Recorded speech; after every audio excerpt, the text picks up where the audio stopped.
expecting a wild scene. We've got one. We were expecting a good game. We've got one. 13 lead changes so far. Golden State up by 6 at the break. Stephen A. Smith, Michael Wilbon, Jalen Rose. I'm Mike Greenberg. It's game 4 of what has been the first day of the postseason.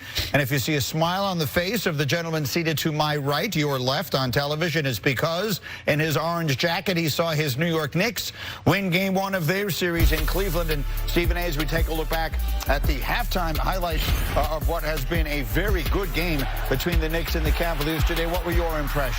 Well, Donovan Mitchell is just a superstar. He's something special. But it wasn't enough because the New York Knicks play together, because they got a true bona fide all-star at the point guard spot in Jalen Brunson, who knows how to lead. I'm sorry, Dallas Mavericks. Your loss is our gain. And the bottom line is the New York Knicks playing together. Josh Hart coming off the bench. Wilbon hitting 8 of his 11 shots, finishing with 17 points.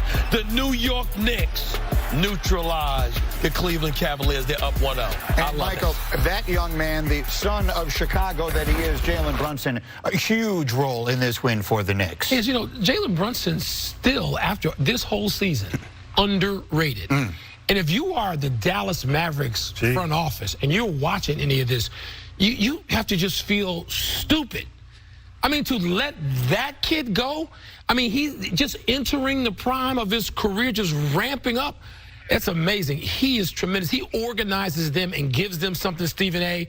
I think it's a big advantage to go out and win game 1 in this series on the road. Randall scoring early, Brunson scoring late, Josh Hart, huge plays, made a late 3 after he injured his ankle.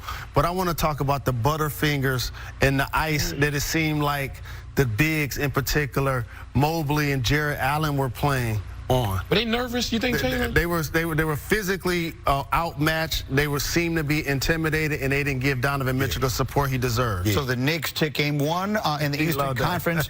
Boston and Philadelphia, the other winners in our early games today. We've got a good one going as we speak. Andrew Wiggins is back for the Warriors and definitely making his presence felt for Golden State. 12 points off the bench in the first half, and we're back in just a moment. Warriors up 6. 3 NBA playoffs, and you guys just saw this. This is where amazing happens, and we're here to get you set on NBA Today, presented by American Express.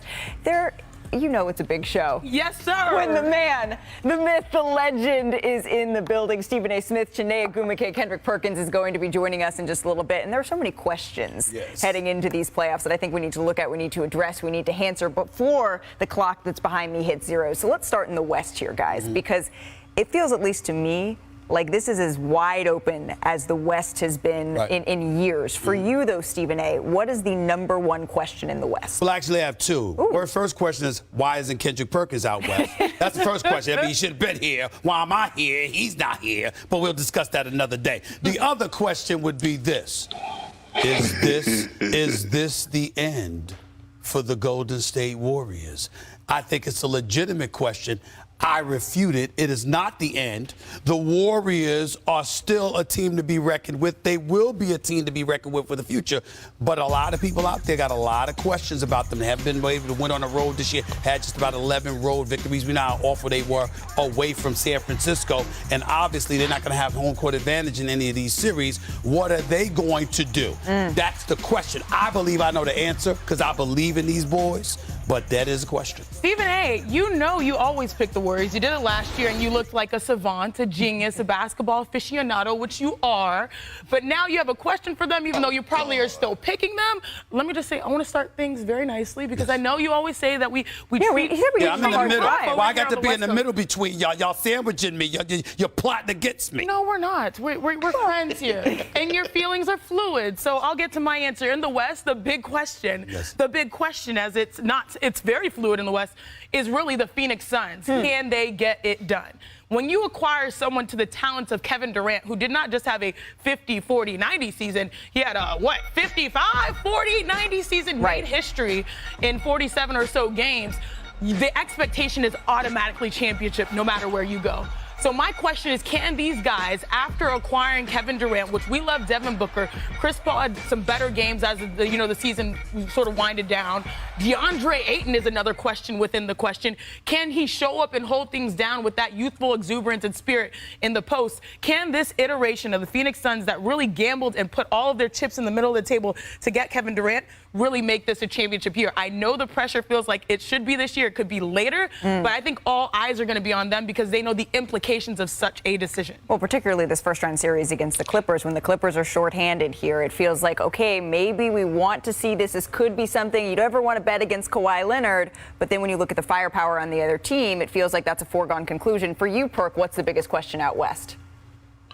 Well, first of all, Stephen A., my brother, I love you to death, but don't you get too comfortable in my damn seat, okay? Don't get too comfortable in my damn seat. I love you. I know you love L.A. Don't get too cozy in there, all right? That's the first thing. Okay. But I hear us talking about, I hear the world talking about, hey, is this the end of the last run for the Golden State Warriors? Shanae just talked about, when it comes down to the Phoenix Suns and Kevin Durant, him and Devin Booker and CP3, can they get it done? And we talk about, does LeBron have enough left in the tank to overcome this young Memphis team? And can Sacramento beat the Warriors and knowing that they're young but have home court advantage?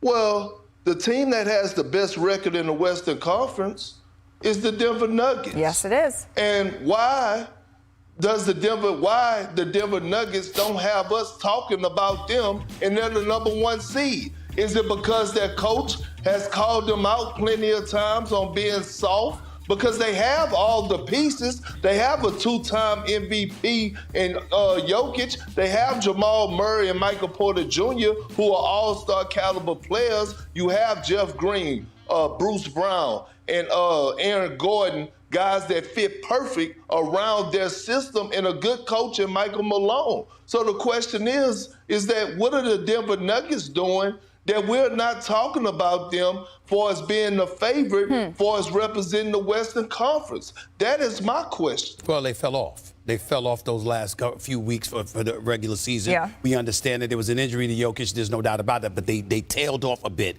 And when they tailed off, what they reminded us of is who they are. In other words, they were a really, really, really good team. But when you look at the elite, you say, would they really get over the hump? Have they convinced you that they're those dudes? They haven't. That's the answer to your question. Nobody believes Denver are those dudes until further notice. Well, and that's kind of my question is 1 through 3 in the West true, right? When we look at the Denver Nuggets, when we look at the Memphis Grizzlies, when we look at the Sacramento Kings, they've been some of the best teams in the league all year long. They've been consistent, and yet we're still saying, well, but the Lakers, they could really push Memphis. Oh, but Golden State, really, they have a chance against an inexperienced Kings teams. Nobody fears the Denver Nuggets. So 1 through 3 in the West, that really is my question. But then out East, it kind of feels like we got the Bucks, it feels like we got the Celtics, we got the Sixers, and then we got everybody else. So Stephen A., what's your biggest question out there? Oh, yes. I can tell you this a little much. bit.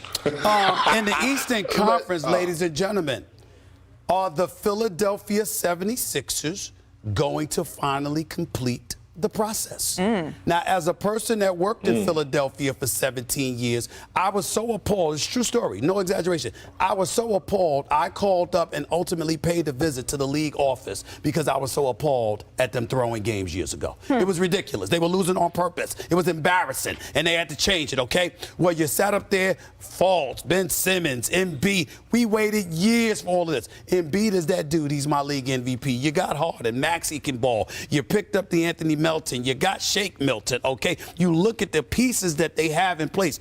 There's no excuse for the Philadelphia 76ers. Yeah. I know Milwaukee and Boston are perceived as being a bit better in our eyes, but the bottom line is the 76ers have what it takes, especially if James Harden shows up and does what he's supposed to do. Will the process finally be completed?